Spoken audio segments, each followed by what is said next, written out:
Isang makabuluhang hakbang ang isinagawa ng Police Regional Office 5 sa pangunguna ni Police Brigadier General Andre Dizon, Regional Director, matapos ang matagumpay na paglagda ng Memorandum of Understanding kasamang iba't ibang ahensya ng pamahalaan bilang pagpapalakas ng kanilang ugnayan at pagtutulungan sa mga programang kadiwa ng Pangulo at merkado sa kampo.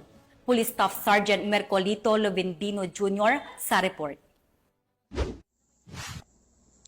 Pinagtibay ng Police Regional Office 5 at ng iba't ibang ahensya ng pambansang pamahalaan ang kanilang suporta sa layunin ng administrasyon na mapalapit ang abot kayang bilihin sa publiko sa pamamagitan ng isang Memorandum of Understanding na linagdaan ngayong Martes, July 1, 2025 sa Camp General Simeon A. Ola, Legazpi City.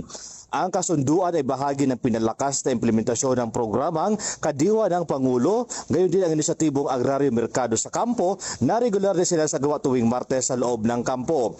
Layunin ng naturang programa na maghatid ng abot kaya at dekalidad ng mga produktong agrikultura at pangisdaan, kabilang ng mga pangunahing pangangailangan direkta mula sa mga lokal na magsasaka at mangingisda. Ayon sa Pro5, bukod sa pagtulong sa mga kawani ng PNP at kanilang pamilya na makabili ng murang bilihin, malaking tulong din ito sa mga lokal na producer upang mailapit ang kanilang produkto sa mas malawak na pamilihan.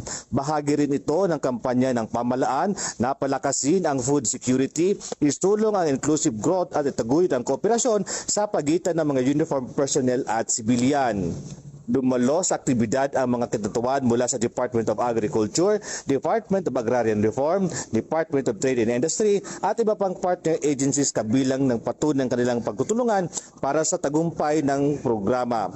Nagpahayag rin ng suporta si Police Brigadier General Andre Perez Dizon, Regional Director ng Pro5 at sinabi sa inisyatibong ito ay malinaw na hakbang tungo sa makatao at makabuluhang serbisyo para sa kapakanan ng komunidad at kapulisan. Nagpahayag ng pasasalamat ang isa sa mga kalahok na nagtitinda sa nasabing programa dahil sa pagkakataong may pagbili nila ang kanilang mga produkto. Matanagkay kami ma'am ning opportunity po didi na magtinda na hali po kaming mayon, tapos nakapagtinda po kami didi ng mga local products naman. Tapos pinaka-importante ma'am, nakatinda na kami, may sahod pa kami every Tuesday na magatinda po kami didi. Salamat po, salamat ning maray.